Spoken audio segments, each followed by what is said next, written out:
When I decided to stop at that seemingly abandoned motel, I never imagined that I would be about to face the worst nightmare of my life.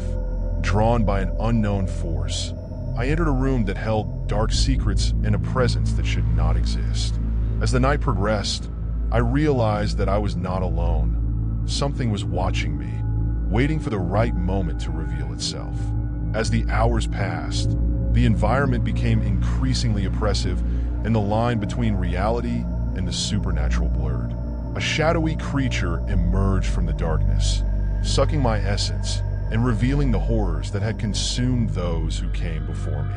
In a desperate fight for survival, I had to confront not only the evil presence, but also the very fears that had led me there.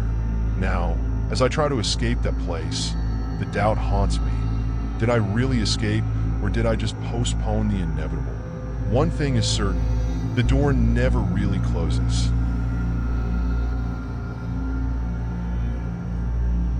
When I entered the motel, the sky was already covered by a heavy layer of dark clouds. The wind blew hard, making the trees around me sway as if trying to warn me not to enter. But I was too tired to listen. After hours of driving along a deserted road, this place seemed like the only option for rest. The neon sign blinked faintly, Motel Amanhesser. Ironic, I thought, considering that there was nothing inviting or welcoming there. Only shadows and a strange feeling that had followed me since I parked the car. The reception was deserted. Only an old, dusty bell on the counter, as if no one had been there in a long time. I rang the bell hesitantly, and the sound echoed disturbingly through the hallway. That's when he appeared, the receptionist. His gaze was empty, lifeless, and his smile made me uncomfortable. He handed me a key without saying a word, as if he already knew I was coming. I went upstairs with the key in my hand, feeling a restlessness growing inside me. The hallway seemed endless, and the dim light flickered with every step I took. Every door I passed seemed to be watching me, as if something or someone was waiting for me inside. When I finally reached room 13, I hesitated for a moment. The door was ajar, swinging slowly as if it had just been used. I stepped inside slowly. The smell of mold and old wood filled the air, but what really disturbed me was the sound. A faint, almost imperceptible whisper coming from the dark corner of the room. It took my eyes a moment to adjust to the darkness, and for a moment I thought I saw a shadow move quickly. A shiver ran down my spine. The bed was impeccably made, but there was something wrong with it. The mattress felt sunken, as if someone had recently slept in it. I decided to ignore it. I closed the door, or at least tried. For some reason, it wouldn't close all the way. Even after several tries, it slowly opened, as if it were alive, refusing to lock. Each time I tried, I felt an opposing force, something that didn't want to leave me isolated inside. The discomfort grew. I felt like there was something with me in that room. The whispers grew louder, becoming clearer, but still incomprehensible, like distant voices trying to reach my ears. The heat in the room began to increase, suffocating, and my heart beat out of control. I decided to open the window to breathe, but it was stuck. As I struggled with the window, the sound of something scratching on the floor behind me echoed through the room. I turned slowly, my heart racing. The chair that had been in the corner was now in the middle of the room, facing directly towards me. I knew I hadn't moved it. A chill ran down my spine, and the feeling that I was being watched intensified. I looked around, feeling the air heavy and charged with something I couldn't explain. It was as if the room was alive, pulsing with an ancient and evil energy. Then, I heard the soft creak of the door. It had opened on its own once again. That simple gesture, the door opening on its own, filled me with irrational dread. I looked down the hallway, but it seemed to stretch on beyond what I could see, as if it had become an endless tunnel of darkness. That was when I realized I wasn't alone in that motel. Something or someone was watching me, waiting. And that door, that damn door, never stayed closed. As if it were an invitation or a trap, I stood there, unsure of what to do, as the feeling that something was about to happen engulfed me. My hands were shaking. The door, always opening slowly, felt like a portal to something dark. A horrible feeling hit me, as if the darkness of the hallway would expand and swallow me. I closed the door again, this time with more force. But as soon as I turned, it creaked again, opened a crack, as if someone on the other side was slowly forcing it open. A low, scratchy laugh echoed through the room, barely audible, but enough to make my heart race. It was as if the sound came from all sides, reverberating off the walls. My eyes fixed on the mirror in front of me, and for a second, I swear I saw something, a shadow of a figure standing behind me, so close I could almost feel its cold breath on the back of my neck. I turned around in a rush, but the room was empty, or at least it seemed to be. The chair in the middle of the room was now facing the bed, as if inviting someone to sit down. The walls, once plain, seemed to ripple slightly, distorting my perception, as if the room itself were turning into a living prison. Suddenly, a dull thud came from under the bed, a muffled sound, as if something or someone was trapped there, trying to get out. Each thud synchronized with the beating of my heart, growing louder, more urgent. The bed shook slightly, as if something were moving down there. My legs felt heavy, and every fiber of my body screamed for me to run. But I couldn't move. I was paralyzed by fear, my mind flooded with irrational thoughts. What could be there? I took a deep breath, trying to regain control, but the air felt thick, too heavy to breathe. It was then that the voice came again, this time clear and close. "You shouldn't be here." My entire body stiffened. It was a female voice, whispered, but filled with something dark, something that made me feel as if I had just entered a nightmare from which I could not escape. I looked around, my eyes wide with terror, searching for the source of that voice. But there was nothing but shadows that seemed to stretch further than they should. Then, suddenly the bed sank. That muffled sound, coming from beneath it, was now louder, more violent. The mattress seemed to be pulled down, as if something was struggling to get out of it. My hands sweated as I slowly pulled away, not knowing what to do. And then, the door, that damn door that never closed, slammed open with a bang, hitting the wall with inhuman force. The hallway outside seemed distorted, darker, as if something was crawling toward me, invisible to my eyes, but perceptible to my instincts. I felt the dread grow, every fiber of my body screaming for me to get out of there as quickly as possible. With my heart racing, I ran towards the door, determined to escape this nightmare. But before I could reach the exit, something cold grabbed my ankle. An ice-cold grip, squeezing tightly, preventing me from taking another step.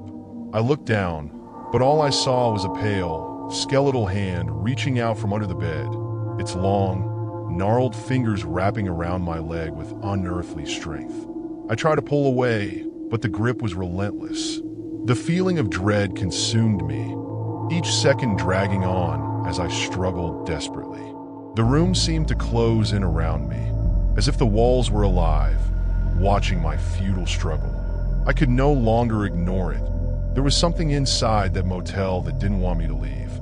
I was trapped, and true terror, that deep primal fear, finally took hold of me. If you enjoyed this story, don't forget to like the video and subscribe to the channel. That way, you won't miss the unfolding of this terrifying mystery. And remember, there are many more dark secrets waiting for you. My heart was pounding so hard it echoed through the room, but the sound was drowned out by the panic that was consuming me. The icy, skeletal hand was gripping my ankle, and the touch of its cold skin against mine seemed to drain all my strength.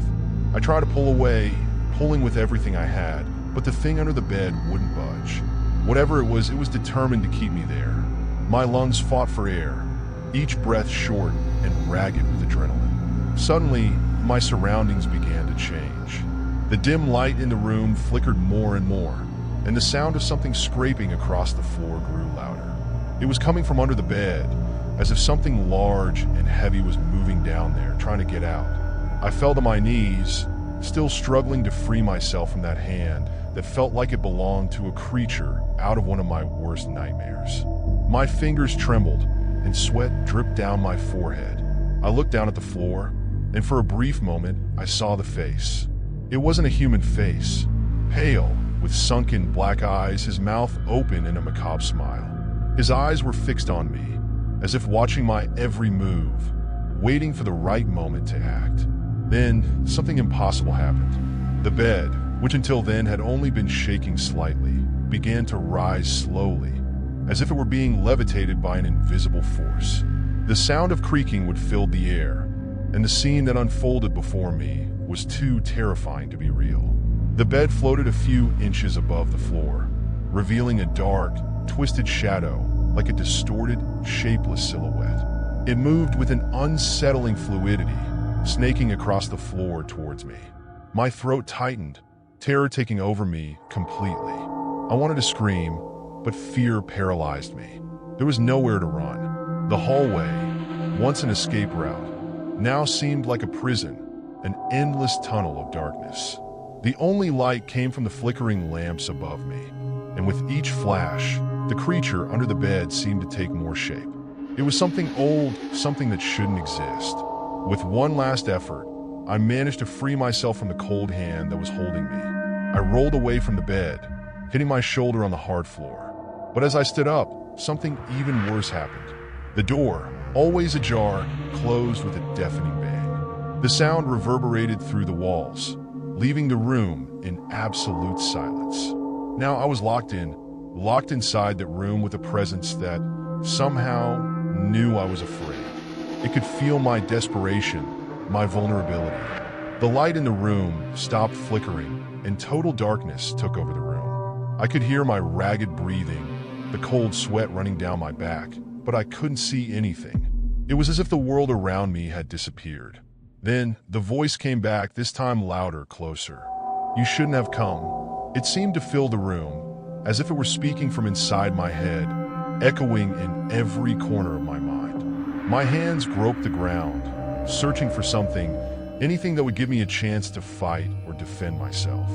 But the ground, which had once been firm, now felt different. When I touched it, I felt something wet and sticky. My heart raced even faster as I realized I was touching something like flesh.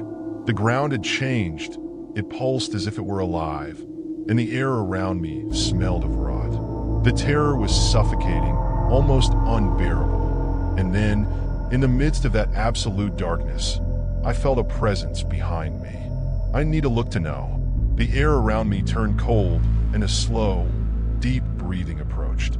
Something was there, something I couldn't see, but could feel getting closer and closer, surrounding me, trapping me. The presence behind me was getting closer and closer, its icy air penetrating my skin, making every fiber of my body freeze with fear. I could feel its heavy, irregular, almost animalistic breathing. It was there, standing just inches away from me, but the terror of turning around was greater than anything I had ever experienced. Cold sweat was running down my face, each drop a reminder of my helplessness. My body was shaking. I knew that if I looked back, I would be faced with something I would never forget. Something beyond comprehension, a sight so horrific it could destroy my sanity. But curiosity, the same force that had brought me to that motel, was beginning to mix with desperation. My hands were sweating as I groped the sticky floor, trying to find something to protect myself. But all I could feel was that macabre texture, as if the floor itself were made of dead, rotting flesh. Suddenly, I felt something touch my shoulder. It was a light touch, almost gentle, but enough to make my heart stop for a moment. I turned my body in a sudden and desperate movement, and what I saw made my blood run cold. In the darkest corner of the room, where the light never seemed to reach, a figure moved slowly. It was tall, taller than any human being I had ever seen, with long, thin arms that dragged along the floor. Its eyes shone in the darkness, too empty, white spheres, lifeless, but watching me with a disturbing hunger. Its mouth was half open, and I could see something like teeth, but they were not ordinary teeth. They were jagged, like broken bones, ready to tear flesh. The creature took a step towards me. Its movements were slow, calculated, as if it was tasting my fear. Each step was accompanied by a wet sound, as if its feet were stepping on something slimy. The smell of rot grew stronger, a mixture of old blood and wet earth, making me choke. I tried to crawl back, but my muscles felt paralyzed, as if the room was conspiring against me, draining my strength little by little. The creature leaned forward, its face now fully exposed in the flickering light. It was no mere figure. It was the embodiment of something much older and more evil. Its features were distorted, as if they had been twisted and shaped by years of suffering. Its pale skin was covered in deep scars, and its hands, those hands that now reached out toward me, were skeletal, with long, sharp nails that seemed ready to grab me and never let go. And then it spoke. The voice, low and slurred, seemed to echo from within the room itself, a mixture of whispers and muffled screams. "You belong to us." The words came out with difficulty, as if it were the first time the creature had spoken in centuries. My body was frozen with terror. I couldn't move, I couldn't speak. All I could do was watch, helpless, as the thing came closer and closer. I was about to be consumed by something I couldn't understand, by an entity that seemed to exist outside the laws of reality. The pressure in the air around me was increasing, each breath becoming a monumental effort, and my thoughts were about to collapse into an abyss of madness. The creature was now a step away from me, and its hand reached out, touching my skin with its icy, sharp fingers.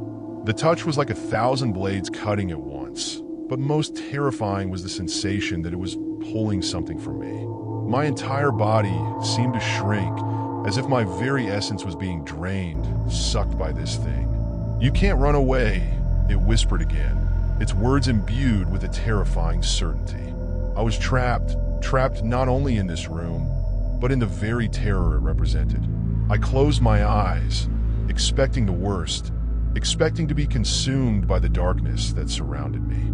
I felt a sharp chill run through my body, as if every drop of blood was being drained from me.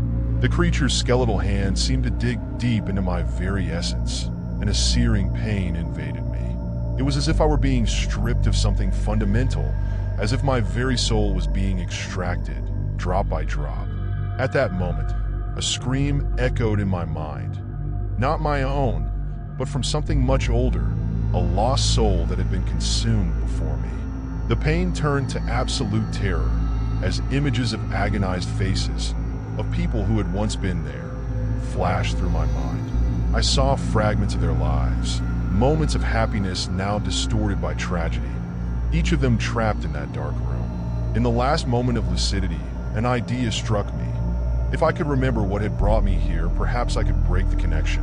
I remembered the first time I'd seen the motel, how something in its gothic facade had called to me, as if an invisible force was drawing me in. The desire to explore, to discover the secrets hidden in the walls, had led me into this trap. With a monumental effort, I screamed, not in panic, but in affirmation. "I do not belong to you." The phrase echoed through the room, and the creature hesitated, its claws hesitating in its path. The air around me began to vibrate with a strange energy, as if it were defending itself, as if the motel itself were fighting against the presence that now threatened me. Suddenly, the light flickered brightly, and the creature was thrown back, a high-pitched scream rising from the depths of its throat, as if the light were burning it. I seized the chance and stood up, each movement costing me a desperate effort, and ran towards the door. Each step was a challenge, the feeling of something pulling me back, trying to drag me back into the darkness. I banged against the door with all my strength, and to my surprise, it gave way. I pushed it open, and the hallway revealed itself, plunged into oppressive darkness. Without looking back, I ran through the door. My heart raced as my feet echoed on the hard floor, each beat like a drum in a ritual of escape. But even as I ran, I knew I wasn't free. The presence followed me, invisible but always close, a shadow of what I had left behind. I reached the exit, but the motel door slammed shut with a bang, as if the building itself were trying to keep me there. I looked back. The silence was deafening, and the darkness seemed to move, forming an outline of something that didn't want me to leave. Then the voice came again, louder and clearer. "You'll always come back." And before I could resist, the door opened again, revealing the hallway I had just walked through. I hesitated for a moment, but then a new determination took hold of me. With one last look, I left the motel behind, feeling the sunlight on my skin. The terror was still there, but I had escaped for now. But I knew that this place would be etched in my memory, a shadow that would always follow me, reminding me that the door never really closes, and there will always be something waiting for me on the other side. So as I walked away, a single question echoed in my mind. Had I truly escaped, or had I merely postponed the inevitable?